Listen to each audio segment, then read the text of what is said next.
Hi, welcome back to Wild Speculations. I'm Daniel. I'm Scott. This week we talk about Critical Role Campaign 2, Episode 115, Fetching Fables and Frosty Friends. Yes. I like that Matt included Liam in the title. Because, let's be honest, the Fable in the title was... Yeah. Gets it. Yeah. That story that he wrote is an amazing origin for an Archfey Warlock. A low-con Archfey Warlock. Yeah. Yeah. I mean, that was my takeaway. Is this like the green half-orc and the blue tiefling standing over a baby moment? Is this a Character 3 reference? A Season 3 reference? No, this is... No, I'm kidding. No.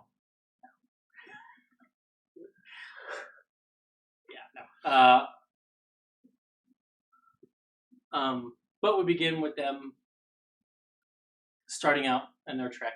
Yes, and we get the first glimpse of the combat wheelchair, which is something, and I forget the person who put it out, Matt referenced it, linked the Dropbox, yeah. It's free to get.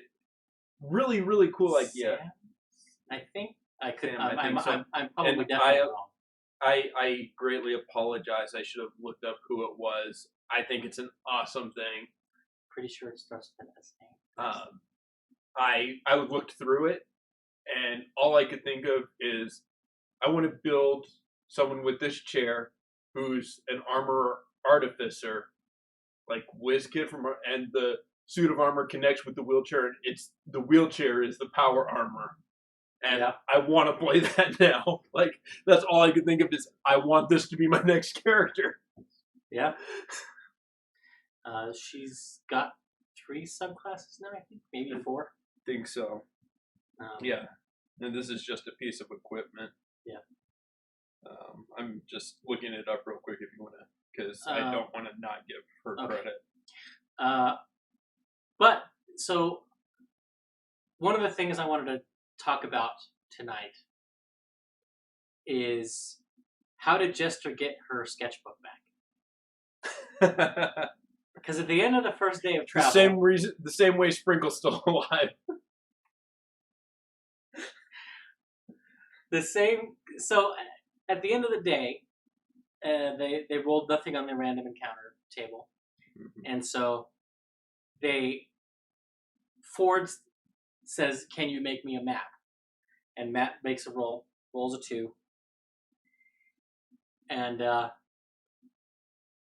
but what he was drawing in was Jester's sketchbook. And Ford, Travis, mind putting it in his pocket, in his bag of holding. And Jester doesn't ask for it back. Travis never gives it back.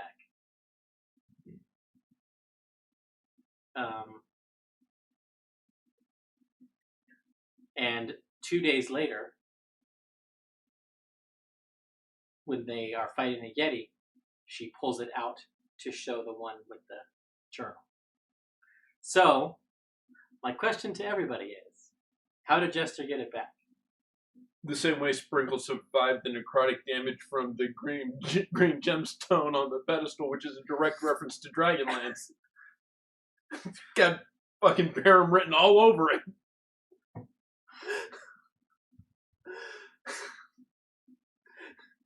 Okay. They narratively said it, and so it happened off screen. Fair. The Dislocating GM at Mustang Art is who designed the combat wheelchair. So thank you for doing that. I think it's amazing, and I want to play one.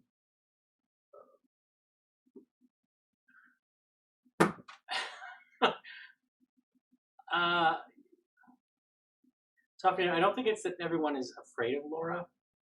My headcanon is that she stole it back. Yeah. That she just out of his bag of holding. It could be.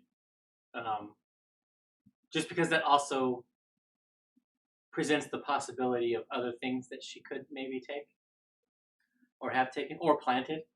Yeah. But on that first day of trekking, they talk about how do we protect our lie. Yes. And immediately the following day, let it out. I love the camp with Dagon. Yep. And Jester's like, well, Veth starts it Yes. in with the romance. Do you have a code where you can't be romantically involved with the people that you guide? And Jester gets all obsessed, like she was with Tusk Love when she was into Ford. She's now obsessed with forbidden romance. Yeah. With romances that can't be consummated. Oh. And that you have to say goodbye forever, and you'll always wonder. Given her formative years, I can see why that's an obsession.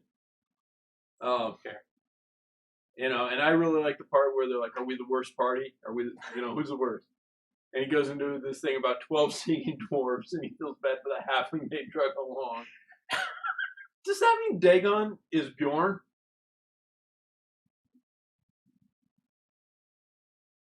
That's the only ranger type guy they meet in the Hobbit.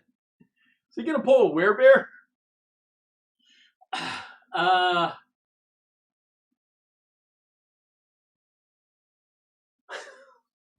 We've had a werebear once already. Yeah, a couple of them.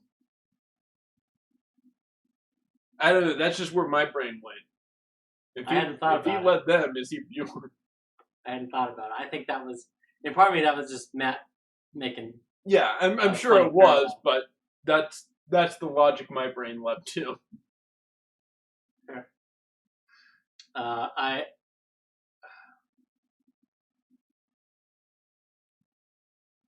It didn't really take me out of the episode, but I don't know. It was, yeah. People, including our groups, of literary or other references in all the time. Yeah. Well, I mean, that's arguably some of the best stuff, and there's a random encounter in Fallout 2 that you find a whale splattered on the ground. Yeah. And a broken flower pot. Yeah. So, yeah. Yeah, that stuff's amazing. The little Easter eggs you put in, But we have Kree scrying on Jester, because it is Kree. Yep. I don't think it's Molly. I don't think it is either. And, they're all trying to figure out, did they see me? Is that... No. You've sent messages to both of them. Yeah. And in sending, it says, you are known to the person you... Like, they know it's you. They may not have met you, but they know. Yeah. Which makes... And Kree knows her. Yeah, which makes scrying all the easier. Yeah. So, worst case scenario, she sent messages to them in the recent past. They know her, they can scry on her. Yeah. That's why it's her and not Ford or Caleb. Yeah. Because she's the one doing the sending. Yep. The downsides of being the messenger. Yes.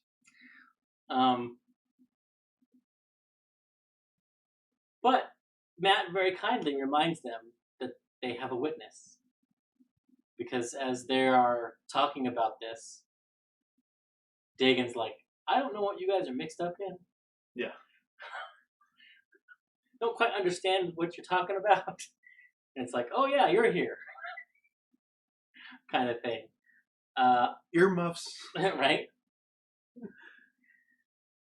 The next encounter is the necromancy call. Yep. And my thing in that whole exchange was, is this the new door? Our random potential treasure encounters, the new door, they will never get one and waste 4 spell slots. 5. Honestly, my ass would have been with Caleb fighting to stay and get the thing if I had been a player at the table. biggest RP moment in that exchange was when Ford tried to get Yasha to go in because she's resistant to the damage. That was amazing. And Bo says, "I'm not having her do this." Yeah, I'm not letting Yasha go up and hit that thing. Did you see how much it? Yeah, like just protective, you know. Yeah. And I love how Yaba is going. You know, same. Now that it's in the open and they're just like, we're doing this. Speaking of literary references. Yep. And your shirt. Yeah, and my shirt, Hamilton. It's my current background noise. You know, I just put it on and. Yep. What would they have gotten if Caleb actually got it? My guess, a large emerald. Because I'm pretty sure that is nothing more than like a forever glyph of warding. Okay. That just puts out.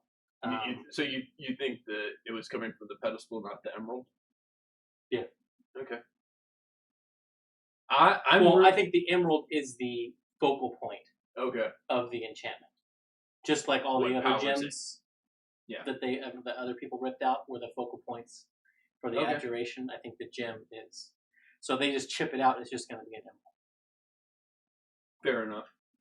I'm really hoping to because it just sent me back to Dragonlance and the Chronicles and, you know, Baron the Green Gemstone Man and his origin story where, you know, there was the pillar that was, you know, and he jumped on it to protect his sister and it became embedded in his chest and, you know. I was hoping for something like that to happen.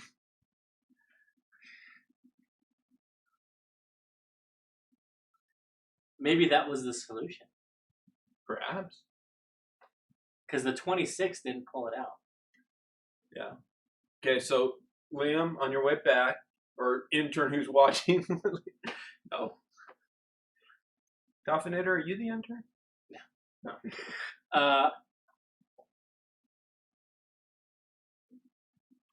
Now, I did like it that Liam, as much as he was trying to get that damn gem, he did point out this kind of thing alters campaigns, guys. Yes. This is what happened in campaign 1. Yes. You don't give Frog the deck of many things. Oh, wait. Well, he was talking about the trap that killed. Oh, yeah. Dex. So, yeah. Although I love Travis also after the second failure in the second blast. I think it was after that. It might have been after the first blast. Travis is like, have we learned nothing in 5 fucking years? Yeah, that was after the first blast. That was when he started to do the second poll. He's like, have we learned? It's like, well, you know. And then Marisha's like, if Molly shows up tossing a green emerald, I'm gonna lose my shit. And see, now I just want him to do that. Even if it's not the same emerald. So I don't know if I've mentioned it on the show or not. But it's not the first time I had this thought. Okay. But like when she said that, the feeling just became super strong. And that Molly is basically going to be Belloc from Indiana Jones. Okay. Now we see that there is nothing that you have that I cannot possess. Yeah. And they're on a race into archaeology. I don't know. Yeah. So which one is Indiana?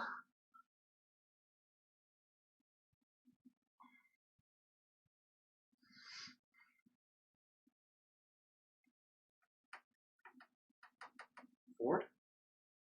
That was kind of my thought. That. Yeah. Also acceptable. I mean. Yeah. Yeah. So this begs the question: does Molly end with getting his face melted off? It depends on what they're going for. So, that's sort of my background excitement. All right. Leading into this, and I think this Thursday we will get a glimpse of whether or not that comparison is apt. Yeah, I can see that. But yeah. Also interesting thing that happened after the necromantic tower. Caleb casts the mansion, and he describes the stained glass window over Dagon's fireplace. His central room is decked out to service him. Yep. And we also see Caleb's room, which we haven't seen before. Yeah. And there's no stained glass window. This furniture is nondescript. Yep. Your room is so boring. Well, I put everything into you guys. There's nothing left from me. Yep. Which just screams to who Caleb is. Yeah.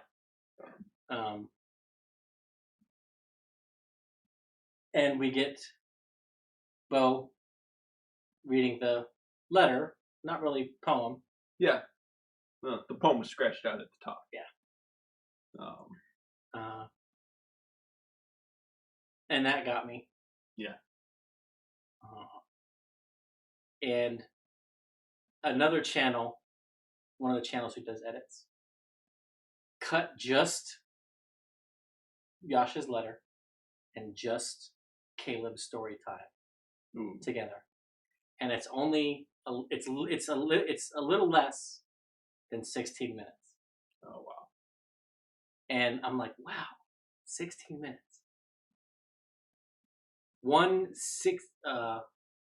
Yes, the ships were. Yes, I was full sail. I was gonna begin this segment by saying welcome to this week's edition of Widow Jest, but I thought it was a bit much because it's more than just Widow Jest. Yes. But yeah, they.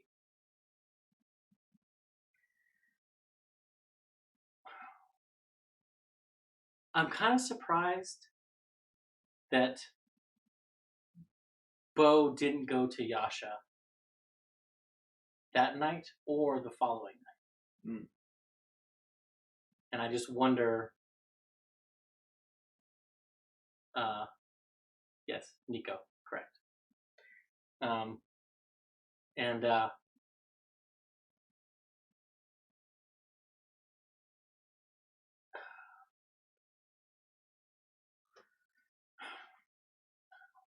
but anyway,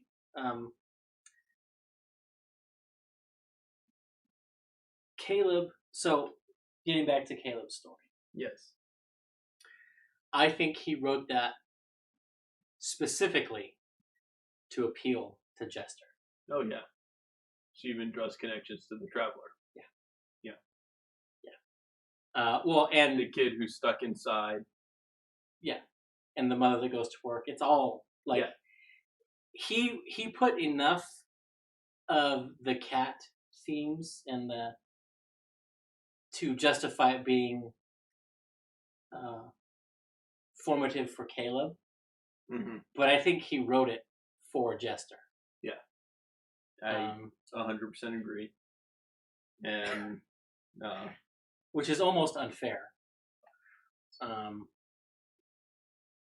In the sense that, you know, the non-romance can't. Forrester cannot repel firepower of that magnitude.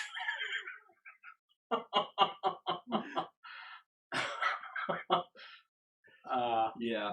And little ceramic unicorns are not going to do it. And even in the setup to the story, you know, can you guess tongues on me? I want to. And just that shy kid I wasn't can read it to you if you want.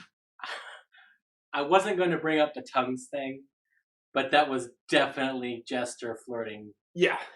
With Caleb. Yeah. Yeah, because she says it, and then she's like, "I mean the what?" So. Once again, we see Laura is the master of setup. Yes. So, yeah. And after she leaves, after he reads the book, and she asks for it back, she hugs it. Mm-hmm. And says thank you and leaves. And yeah, Toffinator Ford camera car. Yeah.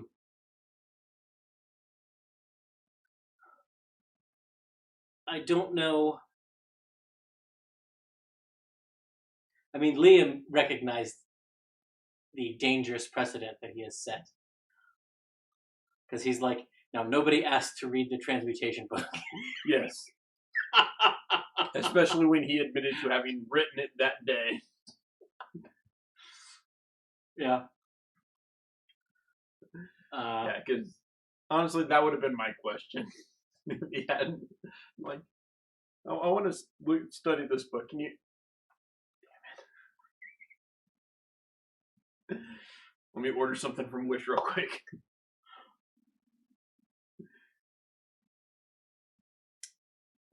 He will draw back Dominator. Caleb is a 1 step forward, 2 steps back person. And he just took a giant leap forward. So he is... Did he, though? Yeah. Because I don't think Caleb did. Okay. I think Caleb enjoyed a close moment with his friends. And the book did what he wanted it to do, which is to get him closer to his friend. But I don't think Caleb is trying to romance Jester. I think Liam is down for the Widow Jest ship. And I think Liam is super interested in the character growth and roleplay opportunity that he has in that potential. Because he told Yasha, Caleb told her, it's too late. It's not going to happen. It can't happen. Yes. And that was Caleb taking steps back when things were going good. Because Caleb is fighting, wanting to pursue the relationship. He wants it. He feels the attract, but he doesn't feel he deserves it. I think Caleb... So things start going good. They start getting closer. He gets scared. He backs off. Or not really backs off, but detours away. Then comes back because he's fighting those feelings. I don't think you're wrong, per se, but I think what Caleb wants in the relationship department, like his vision, is Astrid. He, like, in that conversation with Yasha, he understood who she was intimating he should say I love you to, or tell that he loved. And he does love Jester, but he can't have her. Who he can have is Astrid. And I think that's going to be another... And that's why I say Liam is super interested in Widow Jest as a thing. Okay. I would argue that with I think he still has feelings for Astrid. I don't think he wants Astrid. That was the one good thing in a very dark time in his life, so he's over-romanticized that. That's fair. Well, and I've also said, he can't have Astrid, even if he wants her. He can't have her until he comes to grip with the fact that she was an accomplice in his parents' murder. Yeah. And he was an accomplice in her. It's that toxic relationship that you look back on the good points and let yourself go start to... That's what that is. I don't argue that. He's kind of like, I've got this toxic thing over here that I know, and I've got this thing that's a good thing, and it's like dating is like going to the grocery store. You know you should get something good for you, and that's healthy, but all bets are off once you see something that's bad for you and delicious. That's the dilemma he's had. Fair. But then we have the Yeti encounter. Yep. Couple interesting things. Mm-hmm. We get a cursed dagger. Yeah. So, my precious. Well, we got confirmation yes. of the attunement of the cursed dagger. Yes. Because when Sam got it, we talked about it. And we know that Star Razor is now a +3. Because when Ford rolls, he adds 13. 5 for charisma, 5 for proficiency. Star Razor is now a +3 with the Exaltants. I was wondering if we were going to get... What else it does, if it does any extra stuff or more frequently, we don't know yet, but we do know it's at least gone to a +3. Yeah, because he has tried to see ability more than once a day. When he gets the 28, he says, I rolled a 15 and add 13.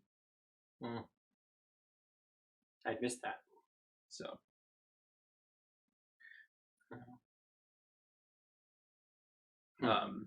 But then, of course, and Matt telegraphs the outcome fairly well of the Yeti fight. With the one Yeti going protective of the big guy. Yeah, and that's what I wanted to talk about. Yeah. Is the design of that encounter. Because there's some narrative information that Matt was able to get out after that encounter. And I have to believe that the trigger for the end of the encounter, for the stop, was when the big guy is at half hit points. Because I think if they had concentrated on the small Yeti and taken them out and then whittled down the big guy, it would have been a bloodbath probably. Yeah. Or the trigger was when one of the small Yeti drops. One of the two. Yeah. Either the big guy's at half hit points or one of the other ones drop. Now, what I want to know is why. So, why it happened. Okay. And here's why. Later, when they're talking things out, I believe it's Dagon, when they're talking, he says, I knew it was there because they're talking about the sanctuary. And he's like, usually there's just kind of an acknowledgement and we go on. So that's the default, is you keep your distance, we'll keep ours. Dagon knows that. I don't think Dagon's going to pull them close unless you think, because I don't think Dagon's any kind of a traitor. Yeah. And the Yetis mention having had interaction with Lucian. Did Lucian plant some kind of seed in their head? Hey, if you see... No, what I got from their talk was the Yetis saying, in way of apology, most of you people that come from the fort are poachers and attack first, so we thought it prudent to attack you first. Because of the storm, they didn't have a clear enough view of who they were attacking. And that's one of the reasons why I think they started with the net. Okay. Trap them, see who they are. See, my brain, I was putting together usually there's an acknowledgement to leave each other alone. And yeah, we saw them, but they seemed kind of, Yeah. Well, this could also be another reflection of change of relationships. Yeah. I mean, we heard that the Empire is having problems with storm giants. Yeah. South of here, maybe the relationship with the Yetis is going south. Yeah. But yeah, my brain was just like, okay, did Lucian try to set up a delay? No. Okay. Yeah.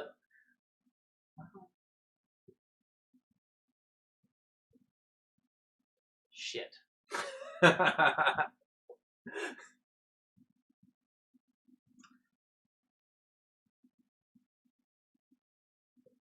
Because if Okay. the situation's going south, why didn't they do the same interaction with Lucian's group?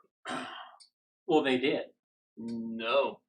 No, they were hiding, and they saw him. And Lucian said, "You don't want to do that." But you may be right, because he said he put their being able to see him as magic, but then they did something.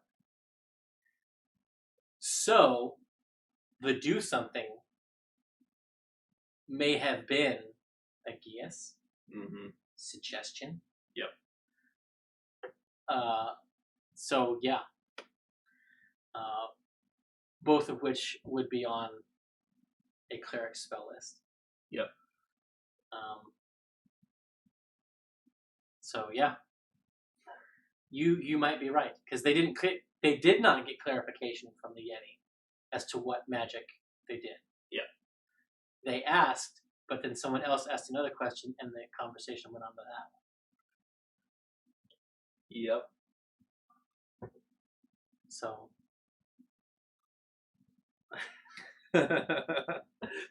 it's gonna take a lot more than the Yeti incident to top that. Well, she's going to have another modified memory moment here pretty quick. So they make friends with a Yeti, and Travis loses it. And I'm wondering what had him so stressed out that he burst the stress ball. That's, like, was it the Yeti in the tower? But both of his hands were up here at that point, so I don't know. Yeah, I don't know. Or maybe it was, well, no, that would have been before. I don't know. It's unclear when he burst it too. So it's can't say. But they do make friends with the Yeti, and I have a feeling those Yeti are going to be important. See, and I have a growing fear that they're going to be the Merid of the North. What do you mean? And the Merid's like, hey, come to my Silver Salt Palace. And we never go back. And hey, come by the sanctuary. And they never go back. Except if they are on the run from the Empire and trying to get out of there. I'd argue the Silver Soul Palace is going to be a more secure location to hold up in than the Yeti Sanctuary. Well, I mean, to get someplace where they deign to try teleportation. Yeah. Which will be interesting. And I'm really worried now, after thinking about it, that so the story that Vess told them about teleportation going wrong happened when she was escaping. When somebody died, it was when she was escaping.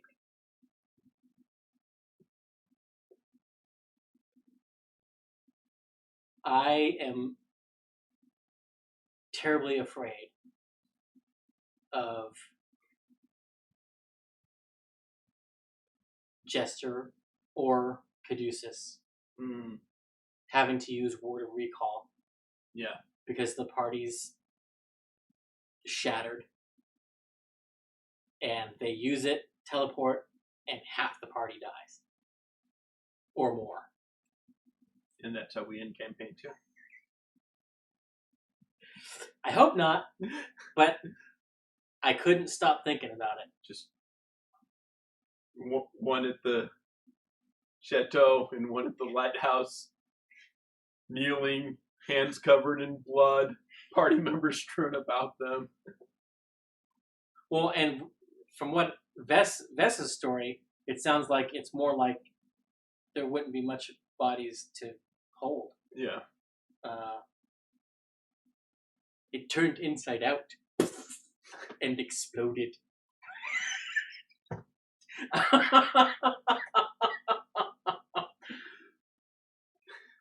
I hope not, but that's all I keep thinking about. Oh. So, yeah. But we finally got what I have been waiting for and expecting. After Jester gets the message from Kree/Molly. Mm-hmm. And that is the big argument in the party as to what to do with Molly. Because really, and that's what that fight was about. Yeah. And it boils down to Bo versus Caleb again. Yeah. So good. And of course, in general, the internet lessened, but takes basically the same reaction as the bowl incident, his bowl gate. Is this gonna, this is gonna break the card? Why are they doing this? Yeah, and it's gonna have the same outcome. Well, I laughed. I laughed super hard when Ford is like, Bo has a point. And then near the tail end, he's like, I'm willing to listen. I was just thinking of you. Not lawful good. Yeah. I was just like, listening is probably what got you in the predicament you're in, Ford. Although I will say it is at least a more active stance than they're not doing what I want. I walk away, I'm out, which he's done on multiple occasions. Also true. I am Team Bo on that argument. You go in, you're not even necessarily. You're like, okay, we'll hear you out, see if and get the villain monologue, figure out what's going on. You don't go. Well, we're going in anyway. Let's just go in. And no, you go in. You get the information so that you can get what needs to be done without as much trial and error. I think Caleb is of the mind we kill all of the Tomb Takers, knock Molly out, and try to save him. I think that's where Caleb's mind is at. And from Caleb and Ford's discussion, I think it was the previous episode. I think he's prepared to kill Lucian. I think they both are. And I find it ironic that plan came in a secret meeting between the two people who I still claim are evil, who have a blood bond together. Although Toughnir just gave a potential third way out. Modify memory on Molly. Yeah. Is modified memory that powerful? Oh, yes. Can she give him that much memories? I thought it was only like... No. Well, at 9th level, you can do their entire life. Right. They don't have that. But I think at 7th level, it's a year. Okay. Which is well more than... Okay. I think. Well, then, yeah. So what's going to happen then? Here's my speculation. Bo's going to try and get him to do her thing, which I still think is at least the right initial step. Yeah. Caleb and Ford are going to do their, Mirror Universe Venture Brothers stick. And in the midst of it, she's going to pull Dust of Deliciousness and step in while everyone's deciding what to do and do her thing. The thing is modifying his memory does not solve the problem. And it might not work. Especially if they are a hive mind. Yeah. 7th is 30 days. Okay. Which I still think is a year. I still think 30 days is enough. I'm not sure that, or at least the majority of their interaction with Molly, from the time Jester met him to the time she was kidnapped at least. I only think it was 3 to 5 weeks, so a month is going to be. Since they were kidnapped? No, it's been. No, between the time they met Molly and they were kidnapped. Oh. I mean, I would have to go back and look, but I'm pretty sure that's at least 80% of the time they were together, 30 days. Yeah. And she can't really give him memories for the time she was kidnapped because she doesn't know what all happened there. You know, I mean, she can make stuff up, but the idea is to give him the real memories and hope those trigger the feelings and bring back that mindset. Yeah. So.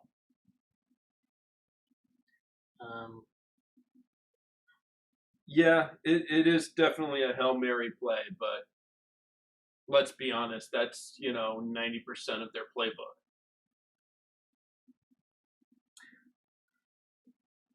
I mean, it's 90% of most adventuring parties' playbook, so. That's true.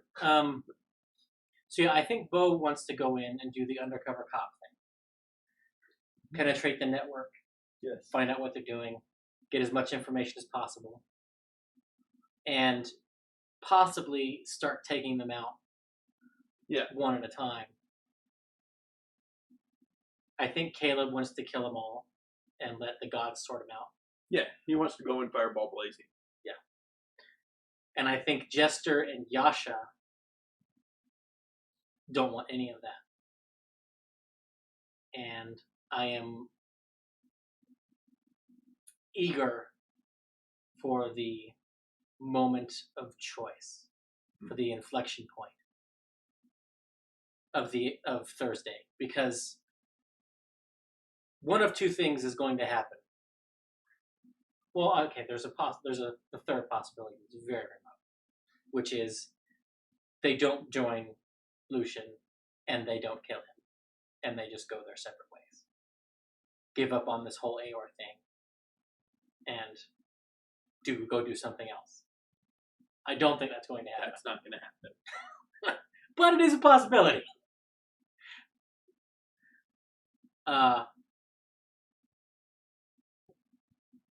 So they will either talk with Molly and negotiate a working agreement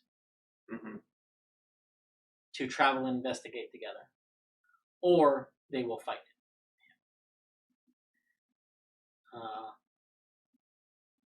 I think the more likely is the talking. The wild card in the possibility, I can't give it a percentage because we don't really know Kree. We know nothing about the other three. Yeah. Except that one of them is a ranger. Yeah. Because they are not suffering terrain penalties. Either, yeah. So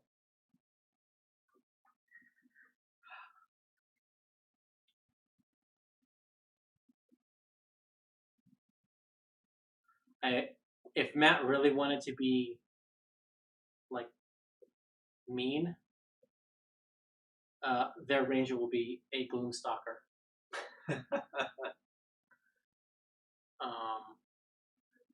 Kree with the Blood Cleric. I see. Not as mean, but I'm thinking, given the whole background of this group, their rangers are Horizon Walker. Well, Tough Vader agrees with you.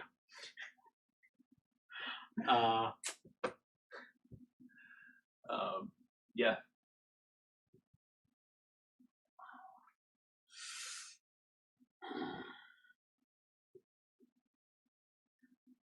So here's the argument against the Horizon Walker. Okay. That makes it the easy button. Because the Horizon Walker can sense an opening and go to it. If they can do that... Within a mile. Yeah. Well, you trek over certain parts of Exandria. Yeah. Different locations where this thing, it wouldn't take much for you to be, if you were on this team, if you're on this track trying to do this thing, for you to go to all the places that are important to this city and cover a large area in just a couple years. And they've been doing it at least 5.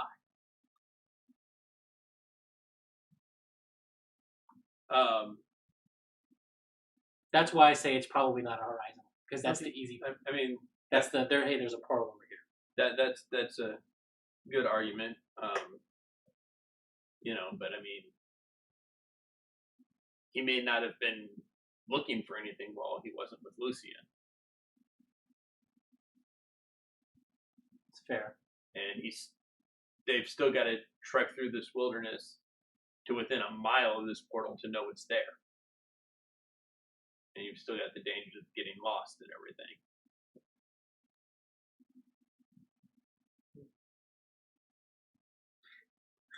Tough to know. I don't think anyone's going to teleport around the battlefield.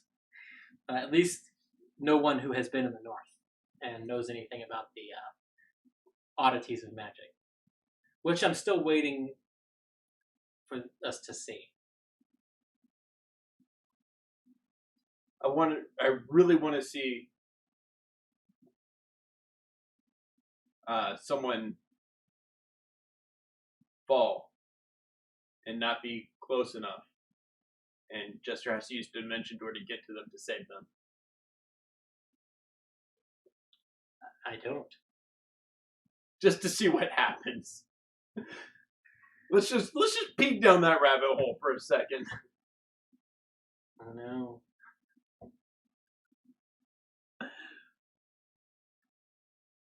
No one's cast a conjuration spell yet.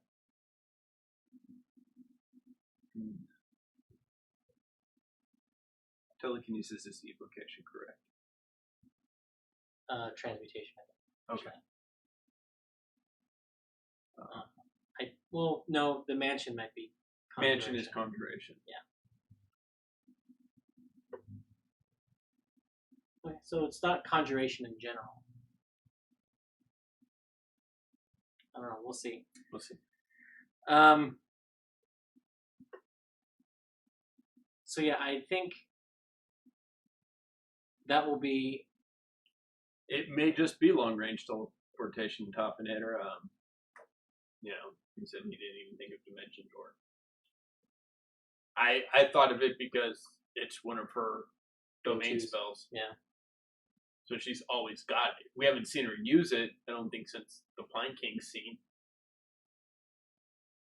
No, she used it on Raidukatoa's island. To get Bo and her to the ground without killing themselves. Yes, that's right. Because Matt allowed it basically to be used as a reaction spell. Well, if they were over 500 feet, she would have had a turn. Yeah. But, yeah.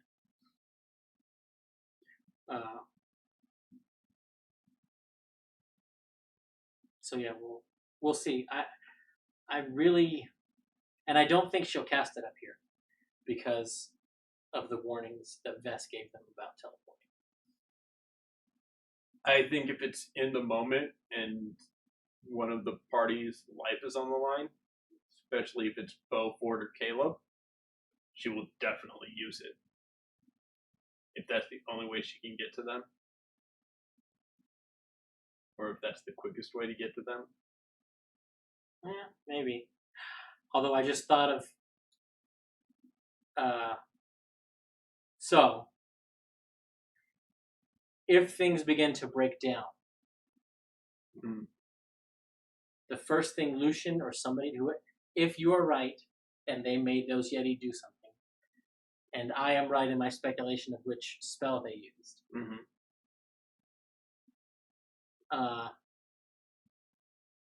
they know Yasha's weakness. If we presume that Lucian remembers all of Molly's existence. Yeah. Which I was not under the impression of.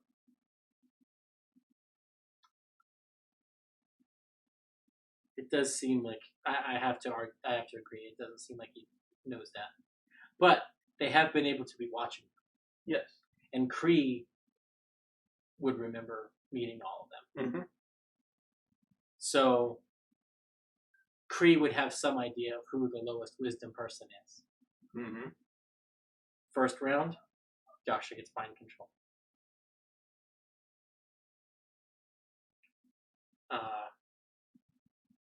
And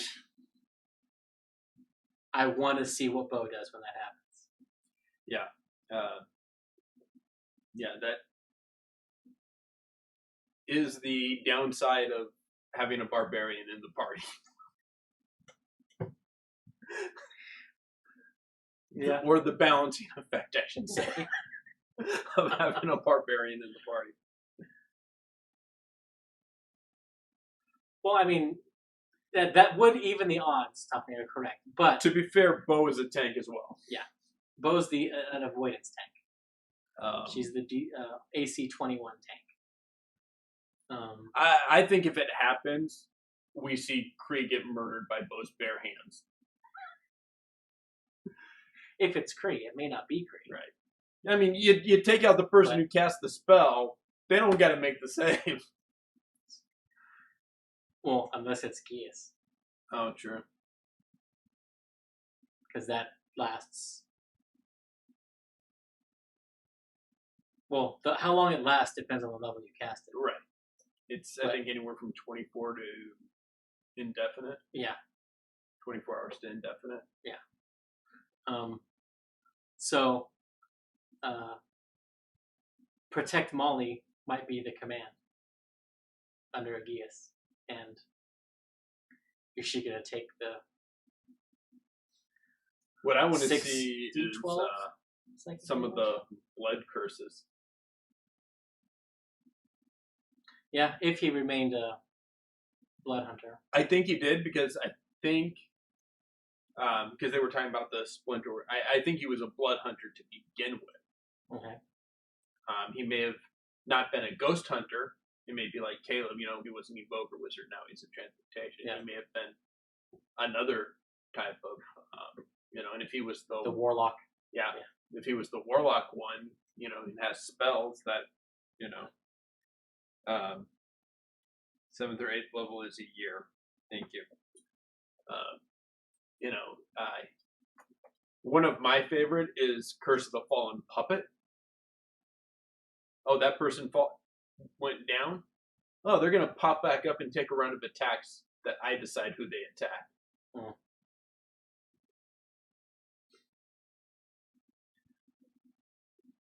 Does that specify they have to take melee attacks? Nope. Then Caleb will be his target. Light them up, pretty. All these devil creatures telling Caleb what to do. It's like he never even left the Scourgers. But yeah, I mean, that's my favorite one to use. That's the one I've always taken as a blood hunter. I won't put around with the others, but you drop someone. Oh, let's have them jump up and hit somebody else. Yeah. There we go. It's a free attack. Well, it's a reaction attack, but the trigger is you fell. Trigger's not them moving or them attacking. It's I'm going to use my action to get a free attack, but with your guy. Yeah. Which puts it into the death spiral mechanic. Because not only do you remove their actions, you gained more. Yeah. Yeah. Yeah.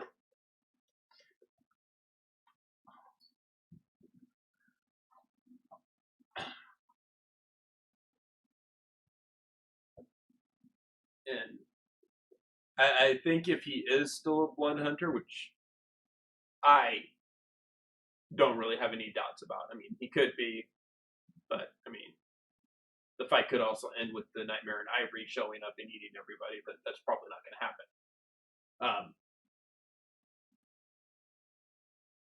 I think we will see, because Matt designed it, we'll see a very... Be a 13th level blood hunter.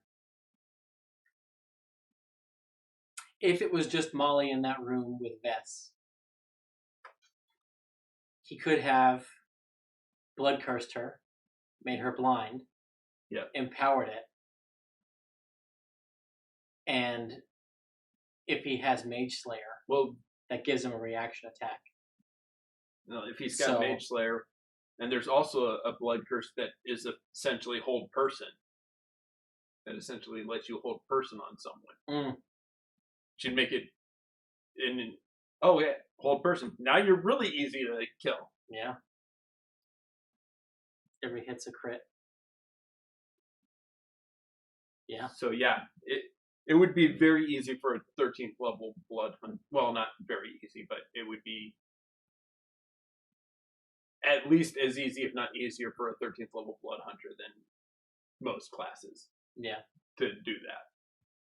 So.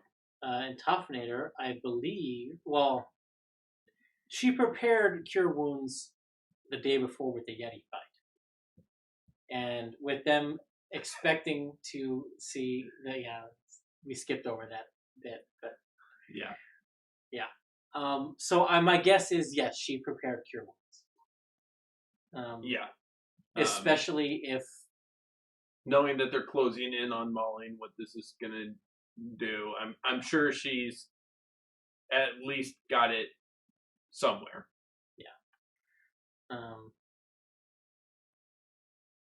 Unless she may only have like 1 or 2 uses of it. You know, she may only have it at like 2nd level. You've been playing Pathfinder too long. Doesn't she? Oh no, she can just. Yes, you're right. Never mind. I've been thinking Pathfinder too much. Yes. But yeah.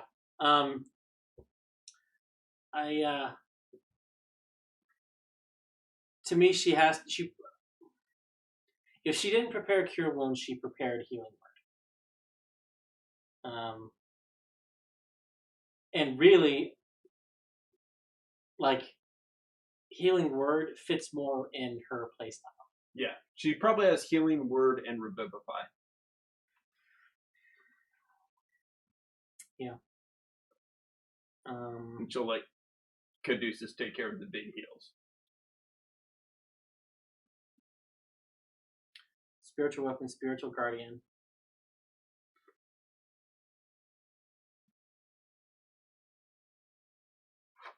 Modify Memory. But that's a domain spell for her, right? I think so. Yeah. And so is Polymorph, which is why I didn't mention that in. Yeah. I mentioned it and then realized, oh, that's probably it. Yeah, I'm pretty sure it's domain. Yeah.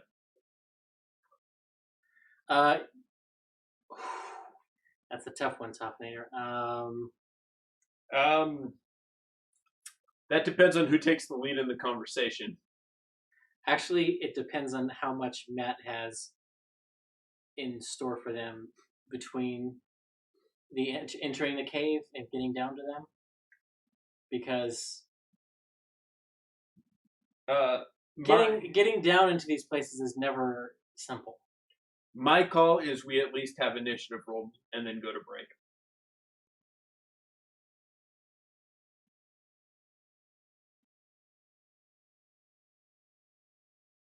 I think we get to them, have a bit of conversation, it goes south, initiative is rolled, we go to break, we come back, we have the fight. Yeah, I think that's likely. I think that's... Because I don't think they're going to... I think it will be a half hour to an hour before they even get to Molly. Yeah. Is my guess.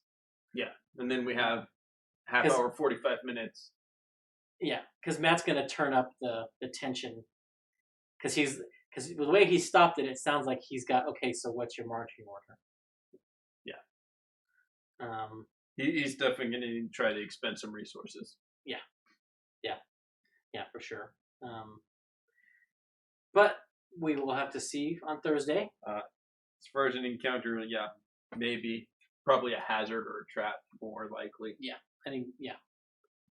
But tonight is Talks with Liam and Taliesin.